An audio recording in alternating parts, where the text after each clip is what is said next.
जाएंगे। जो आप हिंदू मुस्लिम के बीच में हमेशा नफरत की आग पैदा करते हैं, नफरत की बात करते हैं। भारतीय जनता पार्टी के हाईकैन श्यामा प्रसाद मुखर्जी फजलुल हक सरकार में, मुस्लिम लीग के गठबंधन सरकार में जो है वित्त मंत्री थे जो है, और आप मुसलमानों के खिलाफ झाड़ू गलने काम करते हैं।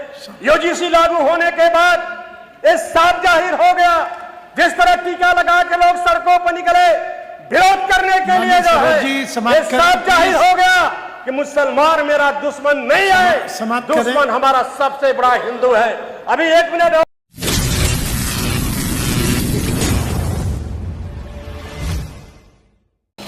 बजट पर बोलने का मौका दिए, इसके लिए मैं आपका आभारी हूँ। माननीय वित्त मंत्री जी ने 2027 के चुनाव के मद्देनज़र जनता को सजबाज दिखाने की पूरी कोशिश की है।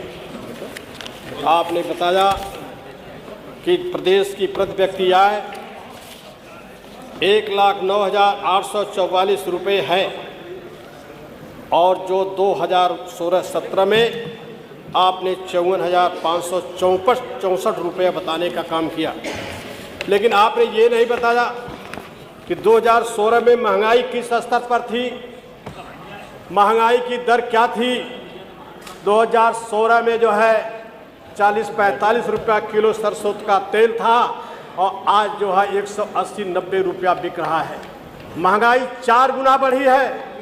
इस रेशियो में आपका 1,09,000 रुपया प्रति व्यक्ति का आय जो आंकड़ा है, जो आप तालियां बजा रहे हैं, वह महंगाई के हिसाब से बहुत कम है। यह कम से कम 2 लाख रुपया प्रति व्यक्ति आय होनी चाहिए थी। आपने अपने आंकड़े में आप पेज नंबर 8 पर आपने बताया है कि अनुसूचित जाति को अपराध के क्षेत्र में जो है अनुसूचित जाति पे मुकदमे कम हुए हैं।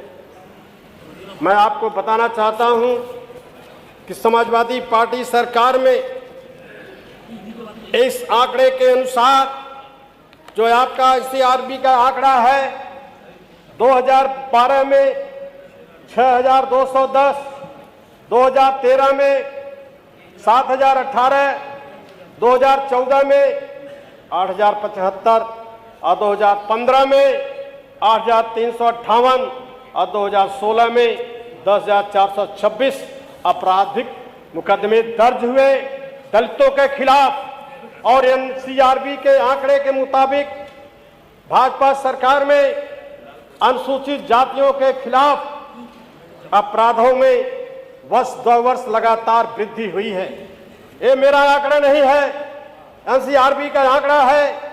2017 में 11,444, सन 2018 में 11,924, और 19 में 11,829, और 2020 में 12,714, 2021 में 13,146, और 2023 में 15,000 ये अपराध के मुकदमे ये भारतीय जनता पार्टी के शासनकाल में हुए। और आप जीरो टॉलरेंस कहते हैं, पता नहीं क्या जीरो टॉलरेंस आपका है। प्रदेश में लूट, हत्या, डकैती, चोरी बड़े पैमाने पर है, और आप उसको जीरो टॉलरेंस का तकमा देते हैं। मैं जानना चाहता हूं, पूरे प्रदेश की जानना चाहती है, what is the definition of zero tolerance. Zero tolerance की क्या परिभाषा होती है? क्या यही परिभाषा होती है जो एनसीआरबी के आंकड़े बताया है? आपने प्रगति रिपोर्ट वार्षिक में और पहले की रिपोर्ट में आपने प्रेरणा स्थल का जिक्र किया। प्रेरणा स्थल पे आपने तमाम लोगों की मूर्तियां लगाई, लेकिन प्रेरणा स्थल प्रेरणा के लिए भी होना चाहिए।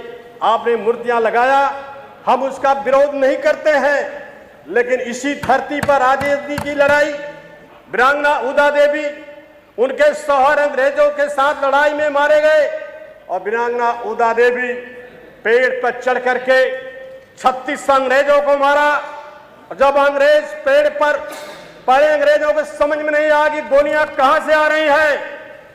जब पेड़ पर अंधाधुंध गोलियां चलाई गई तब एक गोली वीरांगना उदा देवी को लगी और वो जब नीचे गिरी उनकी जैकेट फटी तो अंग्रेज लेफ्टिनेंट ने देखा कमांडर के ये तो महिला है, तो बहादुर महिला कह करके सैल्यूट करने का काम किया।